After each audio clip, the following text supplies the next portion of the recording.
যে আল্লাহ পাক যে আমাকে হিন্দু বানান নাই, খ্রিস্টান বৌদ্ধ বানান নাই, মুসলিম বানিয়েছেন, এটার অনুভূতি কাজ করে কিনা আমাদের মধ্যে। প্রথমত আজকের দার্সের প্রথম কথা হচ্ছে এটা, আমরা যে মুসলিম এই অনুভূতিটা কি আমাদের মধ্যে কাজ করে কিনা। আল্লাহ পাক চাইলে তো আমাকে বৌদ্ধ খ্রিস্টান হিন্দু বানাতে পারতেন, তো আল্লাহ পাক আমাকে মুসলিম পরিবারে জন্মগ্রহণ করার তৌফিক দিয়েছেন। জন্ম নেওয়ার আগে আল্লাহ পাক আমাকে জিজ্ঞাসা করেন নাই তোমাকে কোন পরিবারে জন্ম দিব। কখনো কি মাথায় আসে যে আমি মুসলিম পরিবারে জন্মগ্রহণ করেছি, এর জন্য আল্লাহ শুকরিয়া আদায় করা উচিত? শুকরিয়া মানুষ কিভাবে আদায় করে আর কি। আপনি যদি কোনো ব্যক্তির জন্য বা আপনার স্ত্রী সন্তান আহাল পরিবার মা বাবার জন্য সারা জীবন পরিশ্রম করেন, এই যে আপনারা পড়াশোনা করছেন, চাকরি বাকরি করবেন, কামাই রোজগার করে স্ত্রীদেরকে খাওয়াবেন, এরপরে যখন স্ত্রী কোনোদিন দেখবেন যে আপনার কৃতজ্ঞ হচ্ছে না, কথা শুনছে না, আনুগত্য করছে না, বা সন্তানের পিছনে এত খরচ করার পরেও, এত মেহনত করার পরেও সন্তান কথা শুনে না, তখন বোঝা যাবে কিছুটা যে অকৃতজ্ঞতা কাকে বলে। অকৃতজ্ঞতা কাকে বলে এটা তখন কিছুটা অনুধাবন করা যেতে পারে। যে স্ত্রীর জন্যে, যে পিতামাতা সন্তান সন্ততির জন্যে আমরা এত পড়াশোনা করলাম, মেসে থাকলাম, ডাল ভাত খেয়ে থাকলাম, ঘুম ত্যাগ করলাম, বহু টাকা পয়সা খরচ করলাম, তারপরে একটা চাকরি খুঁজতে গিয়ে জুতা ক্ষয় করে ফেললাম, বসের গালি খেলাম, 9টা 5টা অফিস করলাম, এমন কোনো পরিশ্রম নাই যেটা করলাম না। যাদের জন্য করলাম তারা আমার কথা শুনে না, তারা আমাকে মূল্যায়ন করে না, তারা আমার উপস্থিতির মূল্যায়ন করছে না, আনুগত্য করছে না, নির্দেশ ফলো করছে না। তখন বোঝা যাবে কিছুটা হলেও যে আসলে অকৃতজ্ঞতা কাকে বলে, আর মানুষ হিসেবে আমরা আল্লাহর কাছে কতটা অকৃতজ্ঞ। আর যে আল্লাহ রাব্বুল আলামিন নিঃস্বার্থভাবে আমাদের জন্য এত কিছু করলেন বা করেন, করে যাচ্ছেন এবং যাবেন, সেই আল্লাহ পাকের সন্তুষ্টির জন্য আমরা মুসলিম হওয়ার হকটুকু আদায় করতে পারছি না। মুসলিম পরিবারে জন্মগ্রহণ করতে পেরেছি মানে আমাকে তো 5 ওয়াক্ত নামাজ পড়তেই হবে, এর কোনো মাফ নাই। তাহলে আমরা কেন নামাজ পড়ি না? মুসলিম পরিবারে জন্মগ্রহণ করতে পেরেছি মানে হচ্ছে আমাকে রমজান মাসে সওম রাখতে হবে, সওম রাখার মতো রাখতে হবে, তারপরেও বহু মানুষ রাখে না।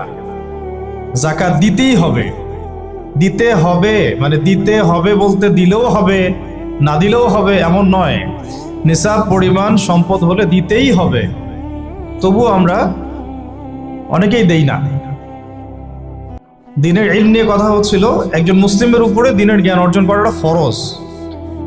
আপনাদের জন্য পলিটেকনিক ইনস্টিটিউশনে পড়া ফরজ নয়, ওয়াজিবও না, সুন্নতও না, মুস্তাহাবও না, এটা আপনার জরুরত, দুনিয়াবি একটা জরুরত, স্রেফ জরুরত। কেমন জরুরত? একটা কাপড় পরা যেমন জরুরত, এটা প্রয়োজন। ক্ষুধা লাগছে তার মানে তো আমাকে 1 গামলা ভাত খেতে হবে না, আমার জরুরত যতটুকু খেলেই তো আমি আবার দাঁড়িয়ে যেতে পারতেছি। জরুরত প্রয়োজনকে জীবনের লক্ষ্য বানিয়েছি আমরা, এটাই আমাদের সবচেয়ে বড় একটা ভুল সিদ্ধান্ত হয়েছে। এবং এই প্রয়োজনটাকে মানে উপলক্ষ্যটাকে লক্ষ্য বানিয়ে আমরা যা করছি তার 5%ও আমরা পরকালের জন্যে, আল্লাহর জন্যে, দিনের জন্য, ইসলামের জন্য করছি না। এই কারণেই আমরা যে মুসলিম পরিবারে জন্মগ্রহণ করতে পেরেছি এই বোধটুকু আমাদের মধ্যে জাগ্রত হচ্ছে না, যে আমার জীবনযাপন, আমার লক্ষ্য, আমার উদ্দেশ্য, আমার চালচলন, আমার কাজকর্ম, এগুলো যে আর 10 জনের মতো হতে পারবে না বা হওয়া উচিত না। অন্যদের সাথে যে আমার একটা পার্থক্য আছে, আদর্শগত পার্থক্য আছে, জীবনের লক্ষ্য উদ্দেশ্যগত পার্থক্য আছে, এই দুনিয়াতে আসার পিছনে যে রহস্য, এর পিছনেও পার্থক্য আছে, গন্তব্যেও পার্থক্য আছে।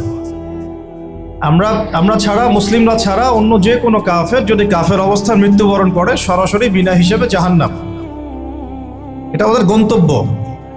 আর আমরা মুসলিম পরিবারে জন্মগ্রহণ করে আশা করি জান্নাতে যাওয়ার জন্য, আশা করি আমরা জান্নাতে যাব, এই আশাটা আমাদের মধ্যে থাকে। কিন্তু মুসলিম পরিবারে জন্মগ্রহণ করা একটা মানুষ যে কাজগুলো তার উপরে অবধারিত সেগুলোর ফিকির আমাদের মধ্যে আসছে না। এটাই হচ্ছে সবচেয়ে আফসোসের বিষয়।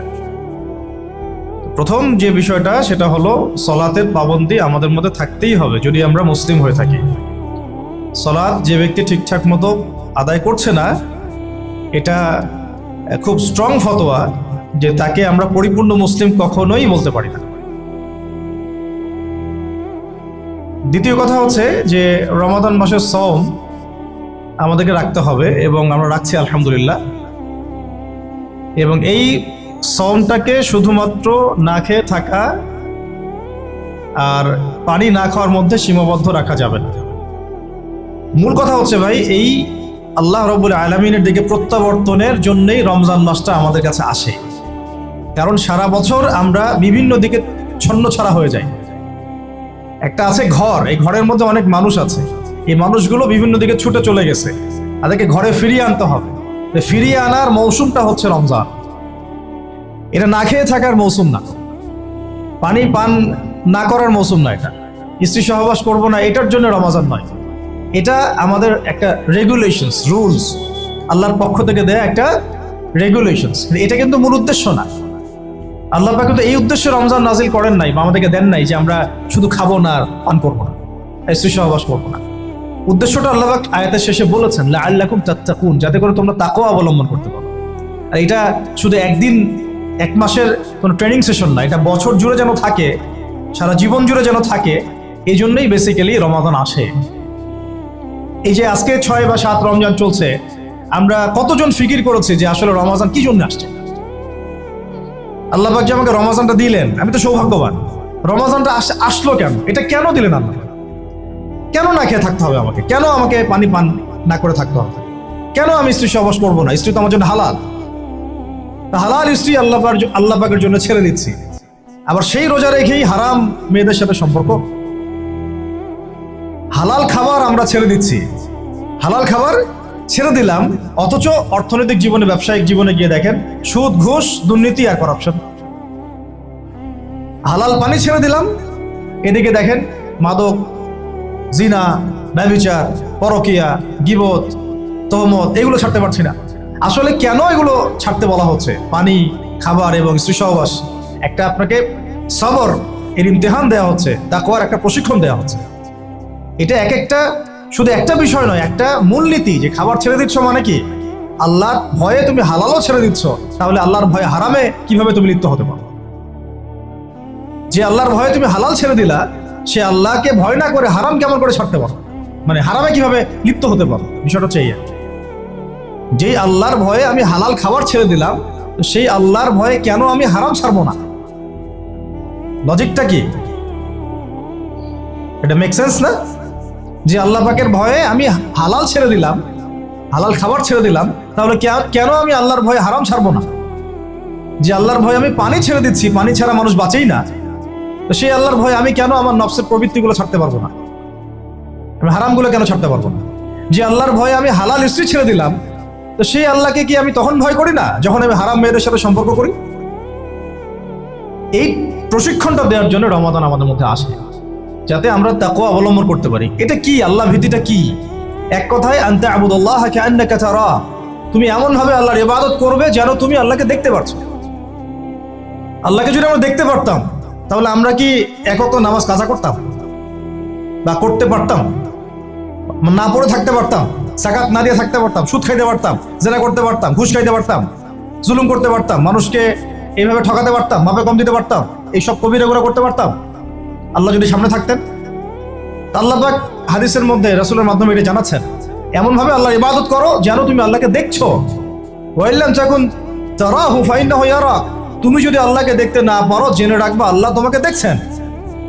এটা হলো ইহসান, এর সাথে তাকওয়া সম্পৃক্ত। মানুষের ভাষা, মানুষের রং, মানুষের বংশ, এগুলো আল্লাহ পাকের কাছে মর্যাদার মানদণ্ড নয়। ইল্লা তাকওয়া, শুধু তাকওয়াই। ইন্না আকরামাকুম ইনদাল্লাহি আতকাকুম, তোমাদের মধ্যে সবচেয়ে আকরাম ব্যক্তি আল্লাহর কাছে সেই যে ব্যক্তি আল্লাহ পাকের কাছে অনেক বেশি মুত্তাকি, পরহেজগার। এবং এটা বাহ্যিকভাবে লেবাস, পোশাক, দাড়ি টুপি দিয়ে বোঝা যায় না। এটা থাকে আত-তাকওয়া হা হুনা, কলিজার মধ্যে থাকে।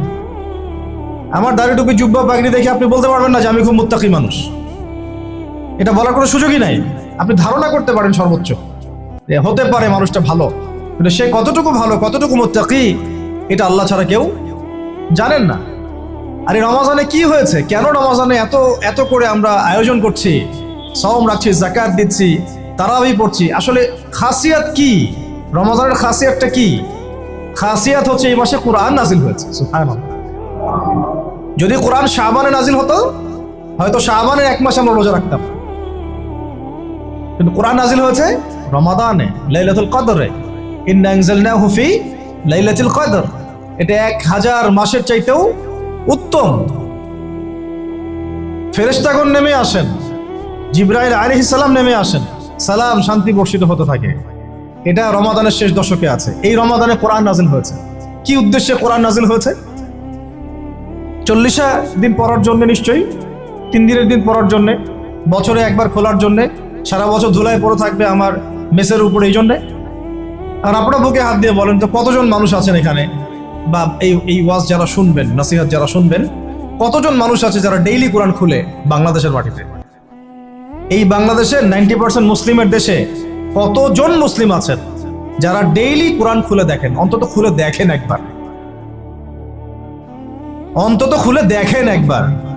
কতজন কোরআন, মানে কতটা বাড়ি আছে বাংলাদেশে যে বাড়িগুলোতে কোরআন পরিষ্কার পরিচ্ছন্ন আছে, ধুলো পড়ে যায় নাই? কয়টা বাড়ি পাবেন?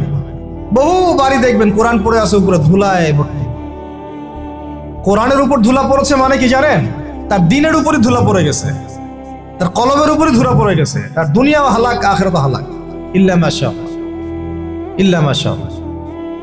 আর আরো তো স্ট্রং ওয়ার্ডে গেলামই না, যে কোরআন কত পার্সেন্ট মানুষ পড়তে পারে সেটা জরিপ করে দেখেন। 90% মুসলিমের দেশ, শিক্ষা বিভাগে কোরআন নাই। আপনারা 20 বছর পড়াশোনা করছেন, কোরআন আপনারা পড়েন নাই, আপনাদেরকে পড়ানো হয় নাই, ইভেন কোরআনের তাজবিদও শেখানো হয় নাই। কিসের শিক্ষা এটা? তাও শিক্ষা মানেটা কি আসলে? আমাকে বলো তো, শিক্ষা মানে কি? What is the definition of education? এডুকেশনের সংজ্ঞাটা কি আসলে? শিক্ষার সংজ্ঞাটা কি? শিক্ষার সংজ্ঞা যদি হয় একটা কৌশল শেখা, যেটা দিয়ে আমি রিজিক অর্জন করে খাবো, রুজি অর্জন করে খাবো, তাহলে এটাকে তো শিক্ষা বলা যাচ্ছে না। এটা হচ্ছে আপনার দক্ষতা। এটা কি আপনার দক্ষতা? তাহলে এটার নাম শিক্ষা দিচ্ছেন কেন? পুরো শিক্ষা সিস্টেম আমাদেরকে দিন বিবর্জিত করে ফেললো। না এখানে কোরআন আছে, না তাফসীর আছে, না আরবি ভাষা আছে, না আরবি ব্যাকরণ আছে, আর না সিরাত আছে, আর না হাদিস আছে, আর না আকীদা আছে, আর না উসুল আছে। কিছুই নাই, কিছুই নাই। আমাদের 90% মুসলিমের দেশে, আমাদের এই যে 80% 70% ছেলে মেয়েরা জেনারেল লাইনে পড়াশোনা করছে, কিছুই শিখে নাই। এরপরেও তাদের মধ্যে ফিকির হয় না যে আমার এর বাইরেও মাদ্রাসায় যাওয়া দরকার, আলেমের কাছে বসা দরকার, বা বিভিন্ন কোর্স করা দরকার। সারা জীবন শিখতে পারলাম না, ওস্তাদদের কাছে গিয়ে শেখা দরকার। অনলাইনে হোক, অফলাইনে হোক, দার্সে হোক, তালিমে হোক, বা কোর্স ভিত্তিক ভাবে হোক, শেখা দরকার। এই ফিকিরটুকু আমাদের মধ্যে আসতেছে না। আর ইলম ছাড়া আপনি কি করতে পারবেন? একটা বিষয় সম্পর্কে যদি আপনি নাই বা জানেন, সেটা প্রতিষ্ঠাই বা করবেন কিভাবে? যে বিষয়টা সম্পর্কে আপনার কোনো জ্ঞান নাই, সেটা কিভাবে আপনি প্রতিষ্ঠা করবেন? কিভাবে তার উপর আমল করবেন? কিভাবে সেই দাওয়াত মানুষকে দিবেন? আমি ধরেন একজন ডক্টর নই, কখনো মেডিকেল সায়েন্স পড়ি নাই, আমি কি চিকিৎসা করতে পারবো? আমি যদি একটা চেম্বার খুলে বসি, আপনি কি আমার কাছে আসবেন রুগী দেখাতে? তো কমন সেন্স। তা আমরা সবাই চাই আল্লাহর জমিন, আল্লাহর দিন কায়েম হোক, মানুষ ইসলামের ছায়াতলে আসুক, দাওয়াতের কাজ আমরা করি, আমরা সৎ কাজে আদেশ করি, অসৎ কাজে নিষেধ করি, সমস্ত জাহালাতগুলো সমাজ থেকে দূর হয়ে যাক। জাহালাত দিয়ে সমাজটা ভর্তি হয়ে গেছে, দুর্নীতি হচ্ছে, খুন খারাপি হচ্ছে, গুম হচ্ছে, ক্রসফায়ার হচ্ছে, শিশুকে পর্যন্ত করা হচ্ছে, সমকামিতা ছড়ানো হচ্ছে, আল্লাহর জমিনে আল্লাহকে গালি দেওয়া হচ্ছে, আল্লাহর জমিনে তার রাসূলকে গালি দেওয়া হচ্ছে। জাহালাতগুলো লিস্ট করলে তো কিয়ামত নেমে আসবে আমাদের উপরে। জাহালাতগুলো লিস্ট করলে, আর যদি একটা একটা করে ধরে আল্লাহ পাক শাস্তি দেওয়া শুরু করেন, তাহলে কিয়ামত নেমে আসবে আজকে বাংলাদেশের মাটিতে। এগুলো দূর করতে হলে তো আমাকে জানতে হবে কোনটা জাহালাত, এর সমাধান কি। এর সমাধানগুলো বের করার জন্য আমাদের পথ পদ্ধতি কি হওয়া উচিত, পদক্ষেপ কি হওয়া উচিত, এই ফিকিরটা আমাদের মধ্যে আসা উচিত। আমরা যদি এখন পর্যন্ত এই বিষয়গুলো মূল্যায়ন করতে ব্যর্থ হই, আজকে থেকে আগামী 20 বছর পরে আপনি আমরা বিছানায় শুয়ে শুয়ে মৃত্যুর অপেক্ষা করতে থাকবো আর পস্তাইতে থাকবো, কাশ যদি যুবক বয়সে এই বুঝটা আমার মধ্যে আসতো আর আমি বুঝতাম আর দিনের জন্য কিছু করতে পারতাম। এতটুকু আজকের জন্য যথেষ্ট। আমরা ফিকির করি আমাদের জীবনের উদ্দেশ্য কি, লক্ষ্য কি, কেন দুনিয়াতে আসছি, কোথায় যাব, যাওয়ার পরে আমার কি হবে। যদি আমি দুনিয়া এবং আখিরাতে সফল হতে চাই তাহলে ইসলাম ছাড়া অন্য কোনো রাস্তা নাই। যদি তাই হয় তাহলে ইসলাম সম্পর্কে আমি জানি কতটুকু, আমার জ্ঞান কতটুকু আছে। জ্ঞান নাই, আমি শিখতে পারি নাই, স্কুল শিখাই নাই, কলেজ শিখাই নাই, আমার কি এই অজুহাতগুলো আল্লাহর সামনে চলবে কি চলবে না? টিকবে না। উত্তর কি? টিকবে না। যদি না টিকে তাহলে আমাকে যে আল্লাহ পাক এখন শোনার তৌফিক দিলেন, এখন জানার তৌফিক দিলেন, এখন থেকে আমার পরিকল্পনা কি হওয়া উচিত, আমি কি করতে চাই, আমার পরিকল্পনা কি, আমার লক্ষ্য কি, আমার উদ্দেশ্য কি। দুনিয়া কি আমার লক্ষ্য না জরুরত, বাকিগুলো কি আমার লক্ষ্য না জরুরত, প্রয়োজন, এটাও আপনাকে বুঝতে হবে।